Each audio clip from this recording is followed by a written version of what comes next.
দেখে তো আমরা যারা নতুন আছি তারা তো উৎসাহিত হব, তাই না? প্লিজ তারপর আপনারা একটু করেন। যদি খুব বেশি প্রবলেম থেকে থাকে, যেমন একজন বলেছেন যে ওনার প্রবলেম আছে, দ্যাটস ডিফারেন্ট থিং। তবে ওনারকেও আমি রিকোয়েস্ট করবো 10x গ্রুপে নিশ্চয়ই এখানে প্রবলেম থাকার কথা না, এটা আমরা নিজেরা এবং এখানে কোনো তথ্যই কোথাও শেয়ার হবে না। তো এটা যেহেতু শেয়ার হবে না, তারপর আমি বলবো ভাই আপনার রিস্ক যদি থাকে আপনি এই রিস্ক নেওয়া দরকার নাই। আপনার যদি রিস্ক, আপনি যদি ফিল করেন যে না আমি একটু দিতে পারি, বা আপনি যদি এটা না দেন অন্য কোনো টপিকেও যদি কথা বলে থাকেন, আমি বলবো যে আপনারা টপিকে এসে কথা বলাটা শুরু করেন, এটা খুব ইম্পর্টেন্ট। ওকে, সো আপনারা যারা গত হোমওয়ার্ক গুলো শুধুমাত্র হোয়াটসঅ্যাপ গ্রুপে দিয়েছেন, আমি সবাইকে রিকোয়েস্ট করব সবাই ভাই ফেসবুক গ্রুপে দেন। কথাটা আমি আবার বলতেছি, আপনারা ফেসবুক গ্রুপে হোমওয়ার্ক দিবেন। হোয়াটসঅ্যাপ গ্রুপে এটা হোমওয়ার্ক দেওয়ার জায়গা না। এটাতে আপনারা হয়তো মানে নেটওয়ার্ক তৈরি করার জন্য এটা কাজে লাগতে পারে, কিন্তু মূল নেটওয়ার্কটা তৈরি হতে হবে ফেসবুকে।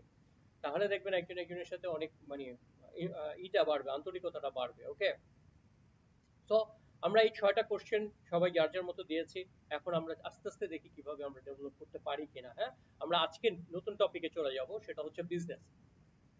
অনেকে আমাকে হয়তো প্রশ্ন করতে পারেন যে ভাই আসছি রিয়েল এস্টেট ব্যবসা শিখতে, আপনি আমাকে এত কিছু কি শেখাচ্ছেন। ভাই বিশ্বাস করেন, রিয়েল এস্টেট বিজনেসটা কঠিন কিছু হবে না যদি আপনি বিজনেসের ওয়ার্ম আপটা জানেন।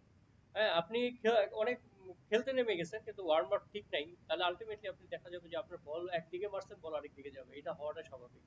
তো খেলতে নামার আগে ওয়ার্ম আপটা খুব ইম্পর্টেন্ট। তো আপনি বিজনেস করার আগে বিজনেসের এই ওয়ার্ম আপ গুলো একটু বুঝে তারপরে বিজনেস শুরু করাটা খুব ইম্পর্টেন্ট। ওকে, তো এখন যে বিষয়টা জানাটা খুব ইম্পর্টেন্ট সেটা হচ্ছে হোয়াট ইজ বিজনেস।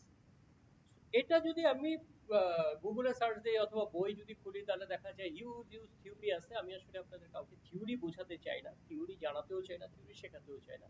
আমি প্র্যাকটিক্যাল কোথা থেকে আসলে বিজনেসটা হয়, কিভাবে বিজনেস শুরু করতে হয়, কিভাবে বিজনেসের কোর ভ্যালুসটা আপনি ডেভেলপ করতে পারেন, সেই জিনিসগুলো নিয়ে আমি আপনাদের সাথে শেয়ার করব, যাতে আপনার এটা মনে এবং অন্তরে গেঁথে থাকে।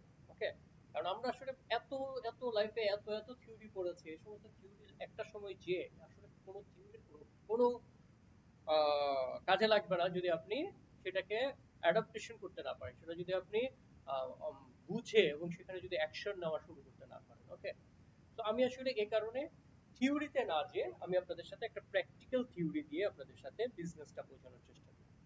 বিজনেসটা হচ্ছে একটা সলিউশন, যে কোনো কিছুর একটা সমাধান। আপনি একটা সমাধান যদি বিক্রি করতে পারেন, মানুষ আসলে আপনার কাছে কি চায়? আমরা হয়তো বলতে পারি আমার কাছে পণ্য চায়, আমার কাছে সেবা চায়। আসলে মানুষ এগুলো যত কিছু দিয়ে আপনি বলেন,